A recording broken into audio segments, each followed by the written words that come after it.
கயல் side எல்லாம் ஒரு வழியாக பார்த்தீங்க அப்படின்னா இந்த மாதிரி எலியில் அடித்து போட்டது வந்து இந்த பாலுவோட ஃப்ரெண்ட்ஸ் தான் அப்படிங்கிற விஷயம் வந்து உண்மை தெரிய வந்துருச்சுங்க. ஸோ இதுக்கப்புறம் தான் கதைக்களம் ரொம்பவே சூடு பிடிக்க போகுது. அண்ட் பாலுவை வந்து என்ன பண்ண போகிறாங்க அப்படின்னே வந்து தெரியலை. ஸோ ஒரு பக்கம் பார்த்தீங்க அப்படின்னா நம்ம அன்பு வந்து இப்போ தான் வந்து தேட ஆரம்பிச்சிருக்காரு. இந்த தேடுதலை எப்பயோ பண்ணியிருந்தாரு அப்படின்னா இந்நேரம் கண்டுபிடிச்சிருக்கலாம். இப்போ தான் வந்து இடையில கடைசியாக எந்த இடத்துலேருந்து போனார் அப்படின்னு சொல்லிட்டு பார்த்துட்டு அது பக்கத்தில் இருக்கிற ஒரு தாத்தாவை கூப்பிட்டு அவருக்கு சாப்பாடெல்லாம் வாங்கி போட்டு விசாரிக்கும் போது தான் இந்த மாதிரி அந்த பையனை வந்து ஒரு 4 பேர் சேர்ந்து அடித்து போட்டாங்க அப்படின்னு சொல்லிட்டு அந்த ஆட்டோவோட நம்பர் எல்லாமே நம்ம அன்பு கிட்ட சொல்லியிருப்பாங்க. அதை வச்சு அன்பு வந்து அந்த ஆட்டோ ஓனர் யார் அப்படிங்கிறது கண்டுபிடிச்சிருப்பாங்க. அந்த ஆட்டோ ஓனர் ஃபோன் பண்ணிவிட்டு இந்த மாதிரி நீங்கள் தான் வந்து ஆட்டோ ஓட்டியிருக்கீங்களா அப்படின்னு கேட்கும்போது, நான் இல்லை தம்பி, இந்த மாதிரி என் ஆட்டோ வந்து லீஸ்க்கு எடுத்து ஓட்டுறாங்க அப்படின்னு சொல்லிட்டு அந்த பசங்களோட நம்பர் அவங்க ஃபோட்டோலாம் எனக்கு வேணும்னு சொல்லிட்டு வந்து கேட்டிருப்பாங்க. ஸோ அப்போ தான் வந்து தெரிஞ்சிச்சு அவங்க வந்து அந்த ஆட்டோ அப்படின்னா கண்டிப்பாக வந்து எழில் மாமாவுக்கு அந்த ஆட்டோக்காரன் கூட சம்மந்தம் இருக்குது அப்படின்னு சொல்லிட்டு. அது மட்டும் கிடையாதுங்க, இந்த விஷயம் எப்படியோ நம்ம பாலுவுக்குமே வந்து தெரிஞ்சிருச்சு போல இருக்குது. ஸோ இந்த மாதிரி எலியில் வந்து யாருன்னே தெரியாமல் இருக்கும்போது அந்த 3 பேருமே சேர்ந்து நம்ம எலியில் போட்டு அடித்து தான் வந்து பயங்கரமாக இது பண்ணியிருப்பாங்க அப்படின்னு சொல்லிட்டு இதை தெரிஞ்சுக்கிட்டு நம்ம பாலு பார்த்தீங்கன்னா டேரெக்டாகவே வந்து வீட்டுக்கு வந்துடுறாரு. ஸோ வீட்டுக்கு வந்தவர் வந்து உள்ளே வரும்போதே வந்து நம்ம மூர்த்தி ரொம்பவே கோவப்படுறாரு. இல்லை இப்போ நீ எதுக்கு இந்த வீட்டுக்குள்ளே வந்துக்கிட்டு இருக்கா, உன்னை யார் இங்கே வர சொன்னது அப்படின்னு சொல்லும்போது உடனே வந்து என்னங்க இது யார்கிட்ட பேசிக்கிட்டு இருக்கீங்க அப்படின்னு சொல்லும்போது பாலு நிற்கிறத பார்த்துட்டு தம்பி அப்படின்னு சொல்கிறாங்க. தானோ இப்போ இவன் எதுக்கு நீங்கள் வந்தால் ஒழுங்கு மரியாதை அவனை வெளியே போக சொல்லிடு, இவனை பார்த்தாலே எனக்கு அவ்வளோ கோவம் வருது அப்படின்னு சொல்லும்போது எதுக்காக இப்படி வீட்டுக்கு வந்தவங்களை இப்படிலாம் பேசிக்கிட்டு இருக்கீங்க, என்ன விஷயமா வந்திருக்காங்க அப்படிங்கிறத நம்ம தெரிஞ்சுக்கலாங்களாங்க அப்படிங்கிற மாதிரி சொல்கிறாங்க. என்னடா இப்போ தெரிஞ்சுக்கணும், உன் தம்பி இப்போ எதுக்காக இங்கே வந்திருக்கானோ எல்லாம் எனக்கு தெரியாது, ஆனால் நம்ம வீட்டு பொண்ணு எந்த நிலைமைக்கு இவன் பண்ணியிருக்கான்னு தெரியும்ல, இவனால தாண்டி பிரச்சனை எல்லாமே ஒன்றா ஆரம்பிச்சிச்சு. இவனால தாண்டி எழில் மாப்பிள்ள வந்து எங்கேயோ காணாமல் போயிட்டாரு. இப்போ கடைசியில் பார்த்தீங்கன்னா கயலும் காணாமல் போயிட்டா அப்படின்னு சொல்லும்போது என்னது கயல் சிஸ்டரை வந்து காணாமல் போயிட்டாங்களா அப்படின்னு சொல்லிட்டு வந்து யோசிக்கிறாங்க. ஆமாம் பாலு, கயலை வந்து 2 நாளாக வந்து காணோம் அப்படிங்கிற மாதிரி சொல்லிக்கிட்டு இருக்காங்க. ஸோ கயல் பார்த்தீங்கன்னா சாப்பாடு தண்ணி எதுவுமே இல்லாமல் ரொம்பவே கஷ்டப்பட்டுக்கிட்டு இருக்காங்க. எழில நினச்சி ரொம்பவே ஃபீல் பண்ணுறாங்க. நீ எங்கே போன எழில், நீ என் கூட இல்லாததுனால எனக்கு எவ்வளோ பெரிய அசிங்கம் அவமானம் பார்த்தீங்க, எவ்வளோ கஷ்டம் பார்த்தியா, நீ என் கூட இருந்திருந்து அப்படின்னா கண்டிப்பாக இது எதுவுமே எனக்கு நடந்திருக்காது. இது எல்லாத்துக்குமே வந்து காரணமே நீ என் மேலே கோவப்பட்டு போனது தான். நான் என்ன தப்பு பண்ணியிருந்தாலும் உன்கிட்ட நான் மன்னிப்பு கேட்டுக்கிறேன், தயவு செஞ்சு என் கூட வந்துடு, என்னை தேடி வந்துடு எழில், நீ எங்கே இருக்கா அப்படின்னு சொல்லிட்டு பார்த்தீங்கன்னா ரொம்பவே ஃபீல் பண்ணி வந்து மனசுக்குள்ளே பேசிக்கிட்டு இருக்காங்க. பட் என்ன பண்ணாலும் அவங்களால எதுவுமே பண்ண முடியலை. ஒரு தடவை முயற்சி பண்ணாங்க தப்பிக்கலாம் அப்படின்னு சொல்லிட்டு. ஸோ கடைசி நேரத்தில் அந்த ரவுடிகள் எல்லாருமே வந்து சேர்ந்து பிடிச்சதுனால மறுபடியும் அடைச்சி வச்சிடறாங்க. இந்த சிவசங்கரி வேறு அப்பப்போ வந்துட்டு என்னமோ பெரிய டைலாக் மாதிரிலாம் பேசிட்டு ஸோ தண்ணி குடிக்காமல் சாப்பாடு கொடுக்காம எதுவுமே கொடுக்காம இவ இப்படியே தான் சாகணும் அப்படின்னு சொல்லிட்டு போயிடுறாங்க. ஸோ ரொம்பவே பார்த்தீங்கன்னா நம்ம கையிலுக்கு முடியாமல் போய்கிட்டே இருக்குது. என்ன ஆக போகுது, யார் அவளை காப்பாற்ற போகிறாங்க அப்படிங்கிறத பார்க்கலாம். ஸோ இந்த பக்கம் பார்த்தீங்கன்னா காட்டுறாங்க. அண்ட் வீட்டுக்குள்ளே வந்தோடனே வந்து இந்த மாதிரி முக்கியமான விஷயத்த நான் உங்ககிட்ட பேசணும்னு சொல்லி தான் மாமா வந்திருக்கேன் அப்படிங்கிற மாதிரி சொல்கிறாங்க. வாயை மூடுறா, எதுக்கு மாமாயமான்னு கூப்பிட்டேன்னா அவ்வளோதான், உனக்கு மரியாதை இல்லை பார்த்துக்கோ.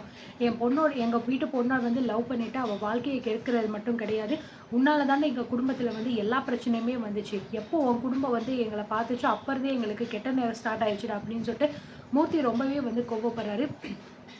எதுக்குங்க எப்போ பார்த்தாலும் என் குடும்பத்தை ஏதாவது சொல்லிக்கிட்டே இருக்கீங்க, ஏதாவது சொல்லலைன்னா உங்களுக்கு கொஞ்சம் கூட நேரமே போகாதா அப்படின்னு சொல்லிட்டு வந்து சொல்கிறாங்க.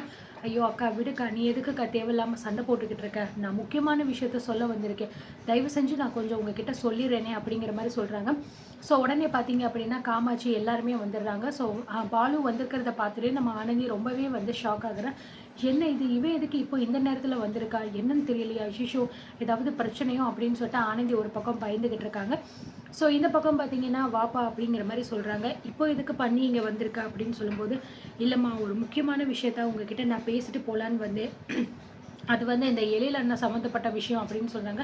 என்னது மாப்பிள்ளை சம்மந்தப்பட்ட விஷயமா, என்னடா மாப்பிள்ளை சம்மந்தப்பட்ட விஷயம்னு சொல்லிக்கிட்டு இருக்க, ஏதாவது தெரியுமா உனக்கு அப்படின்னு சொல்லும்போது, அது இல்லைம்மாம்மா ஒரு முக்கியமான விஷயம் உங்ககிட்ட நான் சொல்லணும் அப்படின்னு சொல்லும்போது, என்ன விஷயம்டா, எதுவாக இருந்தாலும் சீக்கிரமாக சொல்லு அப்படின்னு சொல்கிறாங்க. இல்லைம்மாம்மா ஏற்கனவே எனக்கும் அவருக்கும் வந்து கொஞ்சம் வந்து தகராறு அப்படிங்கிறது இருந்துச்சு. ஆரம்பத்துலேருந்தே வந்து அவரை பார்க்கும்போது எனக்கும் பிடிக்கல, என்ன பார்த்தா அவருக்கும் பிடிக்காம தான் அப்படி இப்படின்னு சண்டை வந்து போட்டுக்கிட்டே இருந்துச்சு. ஸோ கடைசியாக வந்து ஆனந்தியோட கல்யாணத்தில் தான் வந்து இந்த மாதிரி எங்கள் அண்ணன் வந்து பார்த்திங்கன்னா ஆனந்தியை வந்து நான் காதலிக்கிறேன் அப்படிங்கிற விஷயத்தை தெரிஞ்சுட்டு எப்படியாவது ஆனந்தியை கூட்டிகிட்டு வரணும் அப்படிங்கிறதுக்காக என் கூட 3 பேர் இருப்பாங்கள்ல என் ஃப்ரெண்ட்ஸ், அவங்கள வந்து அனுப்பி வச்சுருக்காங்க மண்டபத்துக்கு. ஆனால் அவங்க பார்த்தீங்க அப்படின்னா கடைசி வரைக்கும் ஆனந்திக்கிட்ட எதுவுமே பேசாமல் வந்துட்டாங்க. ஸோ வர்ற வழியில் பார்த்தீங்க அப்படின்னா அந்த நேரம் பார்த்தீங்கன்னா அவங்க வீட்டு மாப்பிள்ளை எழில் வந்து தனியாக ஒரு இடத்துல கோவமாக உட்காந்துருந்துருக்கார் போல இருக்குது. அது என்ன ஏதுன்னு சொல்லிட்டு எனக்கு தெரியலை. ஆனால் அந்த நேரத்தில் நாங்கள் இல்லை வீட்டில் ரொம்பவே வந்து ஃபீல் பண்ணிட்டு இருந்தேன். ஸோ அந்த மாதிரி இந்த மாதிரி தனியாக வந்து இருக்கானே அப்படின்னு சொல்லிட்டு என் ஃப்ரெண்டோட வாழ்க்கையை இப்படிலாம் பண்ணிட்டு என்னோடய ஆட்டோவை கொளுத்திட்டாங்க அப்படிங்கிற அந்த ஒரு கடுப்பில் வந்து அவங்க 3 பேரும் சேர்ந்து வந்து எழில் வந்து யாருன்னு தெரியாமல் இருக்கும்போது அப்படி அடிச்சிட்டாங்க அப்படின்னு சொல்கிறாங்க. என்னடா சொல்லிக்கிட்டு இருக்க நீ அப்படிங்கிற மாதிரி சொல்கிறாங்க. ஆமாங்க மாமா, உண்மையிலேயே வந்து எழில் உங்கள் வீட்டு மாப்பிள்ளை எழில் வந்து எங்கேயும் காணாமல் போகலை. அவரை வந்து என் ஃப்ரெண்ட்ஸ் எல்லாருமே சேர்ந்து அடித்து போட்டுட்டாங்க. இப்போ அவர் வந்து கண்டிப்பாக ஏதாவது ஒரு ஹாஸ்பிட்டலில் தான் வந்து இருப்பார். ஏன்னா அவங்க தலையில் தான் அடித்து போட்டிருக்காங்க அப்படின்னு சொல்லும்போது இதை கேட்டோடனே பயங்கரமான ஷாக் ஆகுது எல்லாருக்குமே. ஸோ இதை கேட்டுட்டு நம்ம மூர்த்தி பார்த்தீங்கன்னா என்ன சொல்கிறதுனே தெரியாமல் அவன் சட்டையை போய் பிடிச்சிடுறாரு. டேய் அயோக்கிய ராஸ்கல், எப்பேற்பட்ட ஒரு கேவலமான விஷயத்தை நீங்கள் பண்ணியிருக்கீங்க. இது தெரியாமல் இத்தனை நாள் வரைக்கும் மாப்பிள்ளை எங்கே போனாருன்னு நாங்கள் நினச்சிக்கிட்டு இருந்தால் கடைசியில் உன் ஃப்ரெண்ட்ஸ் தான் சேர்ந்து அவளை அடிச்சு போட்டிருக்காங்களா அப்படின்னு சொல்லும்போது, ஐயோ மாமா தப்பு தான் மாமா, தயவு செஞ்சு நான் சொல்கிறது கேளுங்க, எங்களை மன்னிச்சிடுங்க.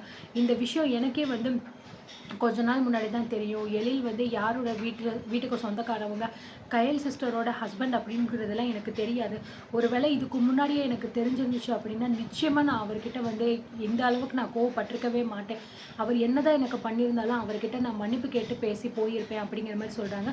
போதும் நிறுத்துடா, உன்னோட வியாக்கியானத்தெல்லாம் கேட்கணும் அப்படின்னு சொல்லிட்டு எங்களுக்கு எந்த அவசியமும் வந்து கிடையாது. இப்போ என் மாப்பிள்ளை எங்கே இருக்காருன்னு உனக்கு தெரியுமா தெரியாது அப்படின்னு சொல்லும்போது, எனக்கு தெரியலை மாமா சத்தியமாக எங்கே இருக்காருன்னு சொல்லிட்டு. ஆனால் அவங்க 3 பேரும் சேர்ந்து அடித்து போட்டு போனதை மட்டும்தான் என்கிட்ட வந்து சொன்னாங்க. அதுக்கப்புறம் அவரை எந்த ஹாஸ்பிட்டலில் சேர்த்துருக்காங்க, என்ன ஏது எப்படி இருக்காருன்னு எனக்கு ஒன்றும் தெரியலை அப்படிங்கிற மாதிரி சொல்கிறாங்க. ஸோ உடனே காமாட்சி பார்த்தீங்கன்னா ரொம்பவே ஃபீல் பண்ணி அழுக ஆரம்பிச்சிடுறாங்க. இந்த பக்கம் பார்த்தீங்கன்னா தயவு செஞ்சு எல்லாருமே என்னை மன்னிச்சிடுங்க. இந்த விஷயம் நான் இவ்வளோ தூரம் போகும்னு சொல்லிட்டு நான் நினைக்கல. ஒருவேளை அன்னைக்கு நான் அவங்க கூட இருந்திருந்தேன் அப்படின்னா நிச்சயமாக இதை நடக்க விட்டுருக்க மாட்டேன் அப்படிங்கிற மாதிரி சொல்கிறாங்க. ஸோ இதுக்கு நீங்கள் என்ன தண்டனை எனக்கு கொடுத்தாலும் கூட பரவாயில்ல, நான் அதை ஏற்றுக்க தயாராக இருக்கேன் அப்படின்னு சொல்லும்போது, ஸோ கரெக்டாக வந்து அன்பு பார்த்தீங்கன்னா பின்னாடி உனக்கு தண்டனை தானே வேணும், நான் கொடுக்குறேன்டா உனக்கு தண்டனை, உன்னெல்லாம் சும்மாவே விட மாட்டேன்டா அப்படின்னு சொல்லிட்டு கோவமாக பார்த்தீங்கன்னா நம்ம அன்பு உள்ளே வராரு. உள்ளே வந்தோடனே நம்ம பாலுவை பிடிச்சி பார்த்தீங்கன்னா பயங்கரமாக அடிக்கிறாரு, டம்முன்னு அடிக்கிறாரு. ஸோ இதை பார்த்து நம்ம தனம் வந்து போதும் நிறுத்த அன்பு, எதுக்காக நீ இப்படி போட்டு என் தம்பி அடிச்சுக்கிட்டு இருக்க அப்படின்னு சொல்லும்போது, வாயை மூடுங்க நீ, சும்மா இன்னும் உங்கள் தம்பின்னு சொல்லிக்கிட்டு இருக்கீங்க. நம்ம வீட்டில் இன்றைக்கி இத்தனை பேர் வந்து அழுதுகிட்டு இருக்காங்க அப்படின்னா அதுக்கு காரணமே இவன் தான். இவனால தான் நம்ம எழில் மாமாவுக்கு வந்து இப்படியெல்லாம் ஆயிருக்கு. அது மட்டும் கிடையாது, அக்காவும் இப்போ காணாமல் போயிருக்காங்க. அக்காவுக்கு இவ்வளோ கெட்ட பேர்லாம் வந்திருக்கு அப்படின்னா அதுக்கெல்லாம் காரணம் யார்? அந்த சிவசங்கரினா, அதுக்கெல்லாம் மூல காரணமே இவன் தான். மாமாவுக்கு மட்டும் எதுவுமே ஆகாமல் இருந்துருந்துச்சு அப்படின்னா இந்நேரம் அப்படிலாம் பண்ண விட்டுருப்பாரா? உன்னையெல்லாம் சும்மாவே விட மாட்டேன்டா அப்படிங்கிற மாதிரி சொல்லிட்டு பாலுவை பயங்கரமாக போட்டு அடிக்கிறாங்க. ஸோ என்ன ஆக போகுது அப்படிங்கிறத நம்ம வெயிட் பண்ணி பார்க்கலாம்.